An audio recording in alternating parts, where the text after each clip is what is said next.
เราจะเดินทางไปที่ภูทับเบิกนะครับไปกางเต็นท์นอนที่ภูทับเบิกกันนะครับดูสัมภาระครับข้างหลังครับ2 คนนะครับแต่เต็มรถเลยเหมือนจะขนย้ายบ้านไปนอนกันเนี่ย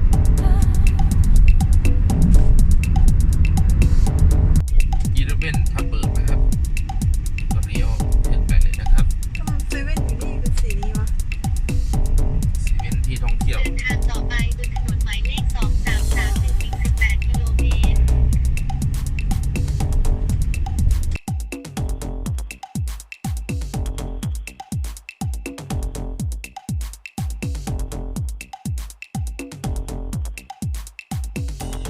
ใกล้บ้านเชียงใหม่ต้องขึ้นเครื่องบินเลยนะเพชรบูรณ์นี่แหละใกล้ดีแป๊บเดียวก็ถึงบรรยากาศก็พอได้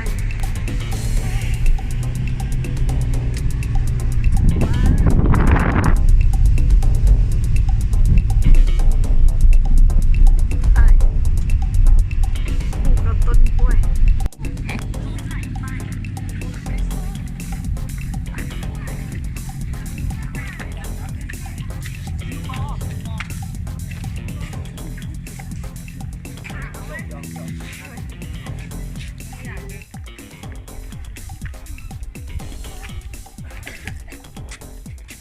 โอเค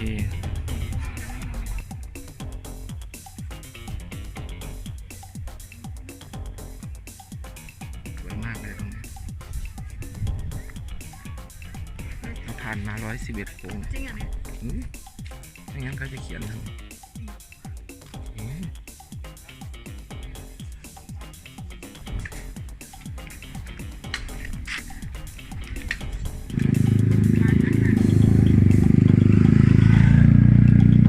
เดี๋ยวเราจะซื้ออะไรนะ แปลกของหลายรุ่นไปดูไหมตอนนี้เราได้ที่กางเต็นท์แล้วนะคะ เดินขึ้นมาเหนื่อยมากนี่คนกางเต็นท์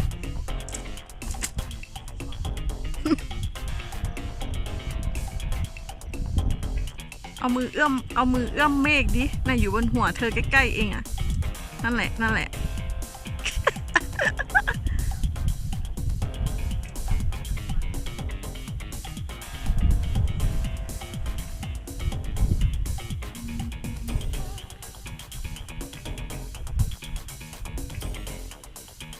คุณก็เยอะเหมือนกันนะคะเนี่ยวันศุกร์พรุ่งนี้ก็จะเยอะกว่านี้เสาร์อาทิตย์ใส่มาช่วงเดือนธันวานี่จะไม่มีที่กางเต็นท์นอนแน่เลย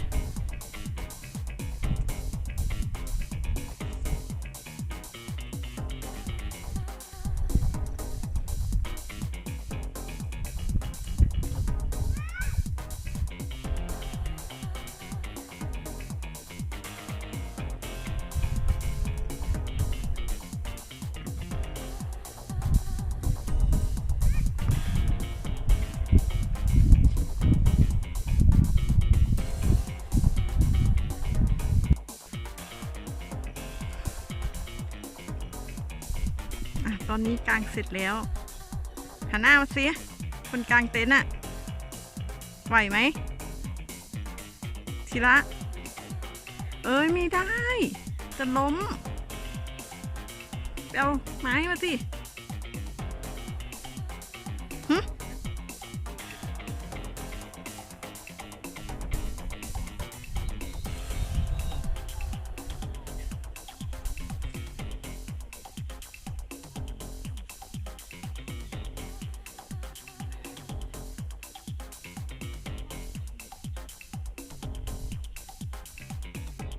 ดูบรรยากาศซะก่อนโอ้โห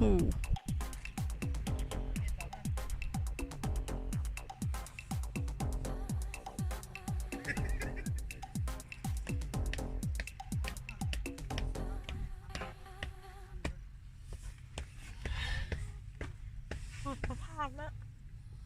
ใช่หมดสภาพ เดินขึ้นหลายรอบเมื่อย วันนี้เรานอนอยู่ที่ไร่พุทธภูทะเลหมอก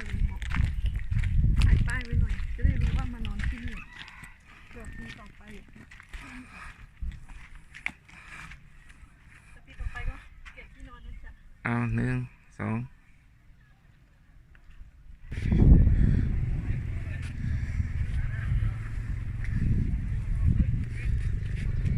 ี่เต้นร้อนหน่อย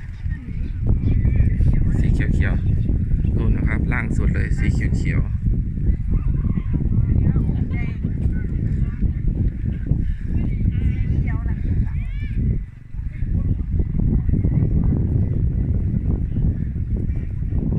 เดี๋ยวรอชมวิวกลางคืนนะครับว่าจะสวยไหม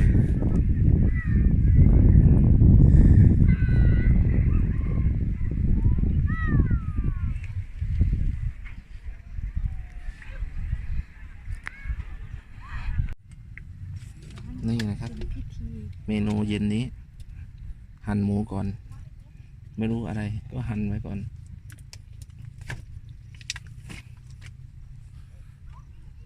จะบอกสูตรไหมสูตรการทำไม่บอกทำไมอ่ะหวงความลับเนี่ย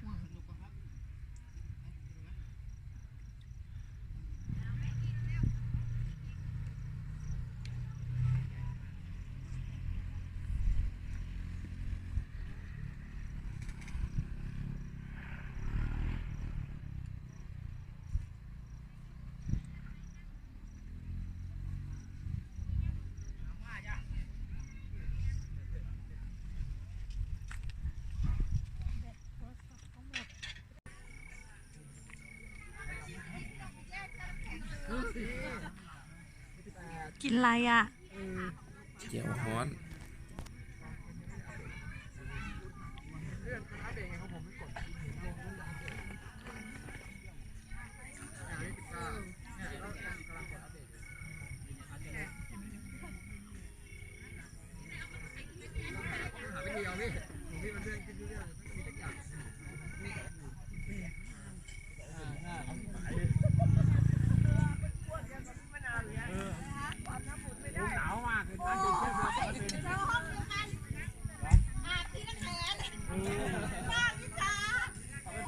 ไม่เปิดอ่ะ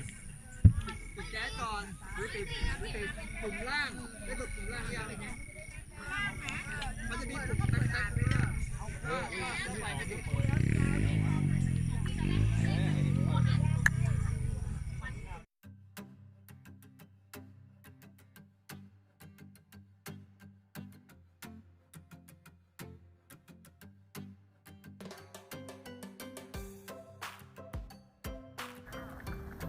นี่คืนกินข้าวเลย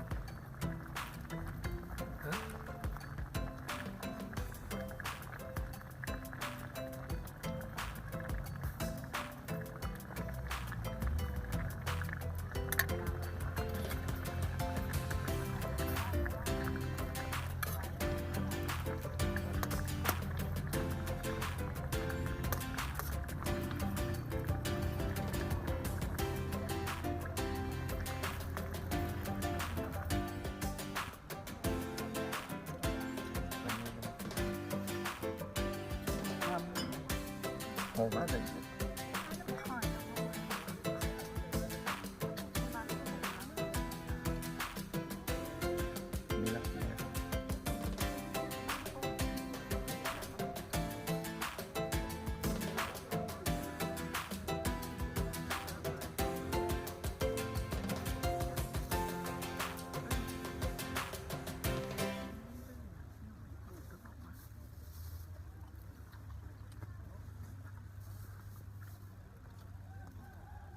เปิดสิเกิดหรือยังโอ้ย เดือดตรงนั้น จะดูกล้อง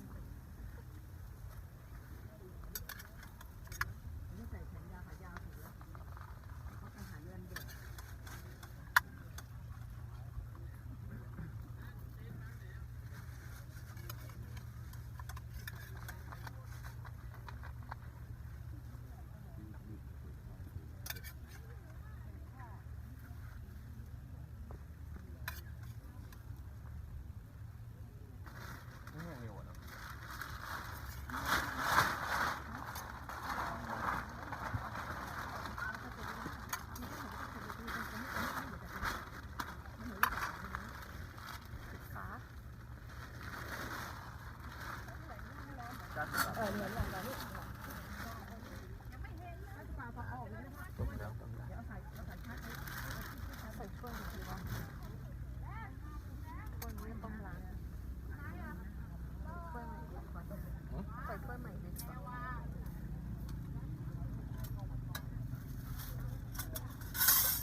มันจะพังบ่อะ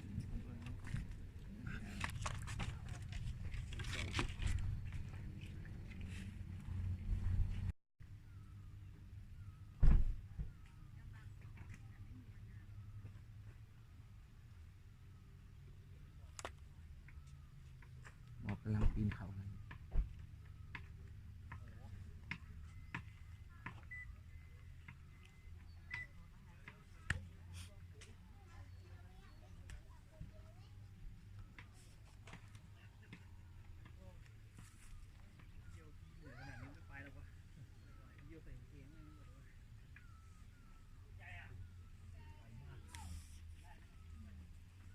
หมอกกำลังขึ้นเขา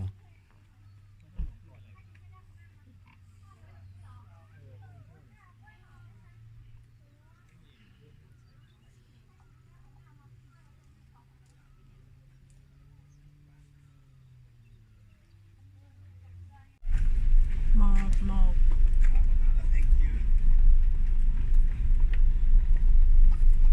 โอ้ เสียดายแต่กล้องสั่นไปหน่อย เพราะว่าถนนไม่ดีมันก็เลยโยกเยกโอ้บริกูดเลย นั่นหมอกทั้งนั้น คุณเขาเยอะๆเลยนะ